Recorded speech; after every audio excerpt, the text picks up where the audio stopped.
मेरा नाम योगेश शर्मा है और फिनोवेशन अपडेट में आपका स्वागत है। मुझे पता है कि काफ़ी टाइम से चैनल पे रेगुलर वीडियोस आ रहे हैं।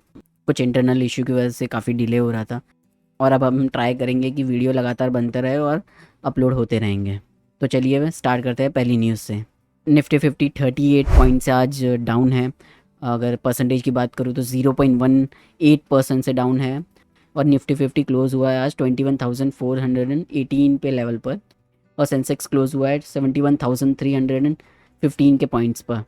और वही विनर्स की बात करें तो बजाज ऑटो ने आज अच्छा खासा उछाल देखा है। 2.87% से आज अप है, वो 179 रुपीज़ अप है पर शेयर। और वही हिंदाल्को 1.57% से बढ़ते हुए 566 के लेवल पर बंद हुआ। और वही अडानी पोर्ट की बात की जाए तो 1090 के लेवल पर वो बंद हुआ है, 1.06% अप रहा। और वही सन फार्मा 1.46% से बढ़ते हुए 1253 के लेवल पर बंद हुआ है।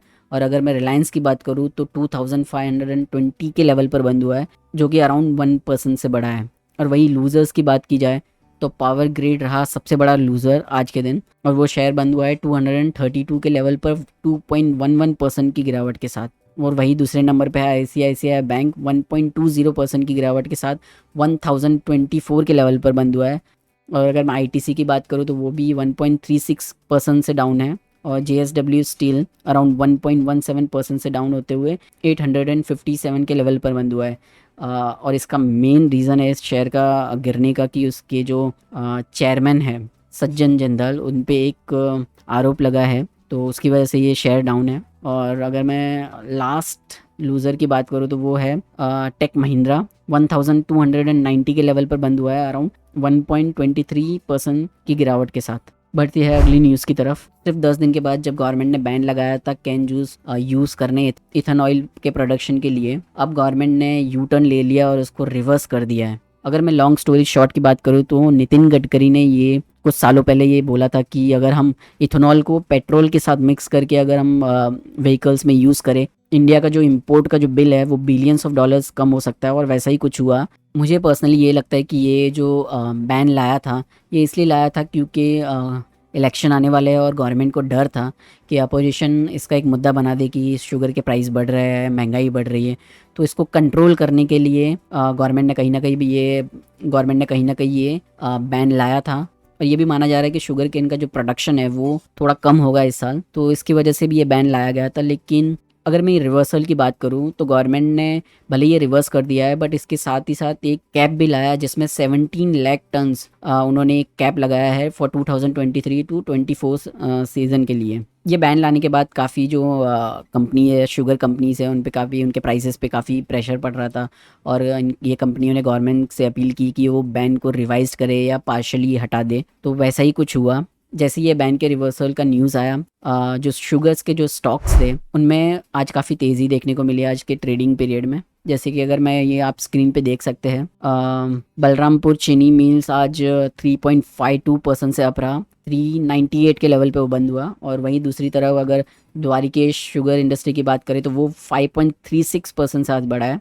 और वही राणा शुगर्स भी 3.84%, मतलब ये लगभग 3% से 5% की रेंज में आज सारे शुगर के जो शुगर कंपनियां थी उनके स्टॉक ट्रेड कर रहे हैं। बढ़ते हैं अगली न्यूज़ की तरफ बढ़ते हैं। मोतीसन ज्वेलर्स का आईपीओ आज ओपन हुआ है और वो क्लोज होगा December 20, मतलब 2 दिन में क्लोज हो जाएगा। और अगर मैं सब्सक्रिप्शन स्टेटस की बात करूँ तो 12 PM तक आज आईपीओ सब्सक्राइब हो गया था 4.52 टाइम्स तक। और वही रिटेल पोर्शन उसका अगर मैं बात करूँ तो 7.31 टाइम्स सब्सक्राइब हुआ था। और अगर मैं ग्रे मार्केट प्रीमियम की बात करूँ तो वो 105 रुपीज़ के प्रीमियम पर ग्रे मार्केट में ट्रेड हो रहा है। इस आईपीओ के थ्रू 151 करोड़ ये कंपनी रेस करेगी। अगर आज यस बैंक के शेयर की बात की जाए तो वो 52 वीक्स के हाई पर है। शेयर प्राइस ने हिट किया है 52 week high at 23 on NSE, around 5% आज गेन किया है शेयर ने।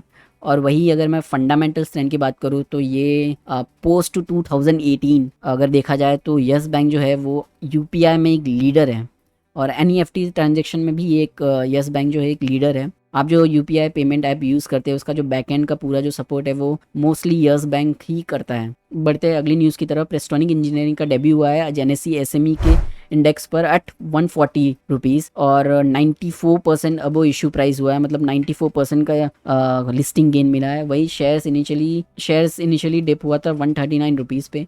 और अगर मैं आईपीओ की बात करूँ तो आईपीओ हुआ था 168 टाइम्स अप और वही प्राइस 72 रुपीज़ पे डिसाइड हुआ था। और अगर मैं प्रेस्टोनिक इंजीनियरिंग के बिजनेस की बात करूँ तो ये इंफ्रास्ट्रक्चर सेक्टर में है, मोस्टली ये मेट्रो रेल प्रोडक्ट्स बनाती है। चलिए अगली न्यूज़ की तरफ बढ़ते हैं। अगली न्यूज़ है आइनॉक्स इंडिया आईपीओ की। आइनॉक्स इंडिया का आईपीओ जो ओपन हुआ था December 14 को ओपन हुआ था और आज उसका लास्ट डे था। तो अगर मैं प्राइस बैंड की बात करूँ तो ये प्राइस बैंड 627 से 660 रुपीज़ पर शेयर पे डिसाइड हुआ था। और अगर मैं सब्सक्रिप्शन की बात करूँ तो ये सब्सक्राइब हुआ था 7.14 टाइम्स 16 दिसंबर को ये हो चुका था।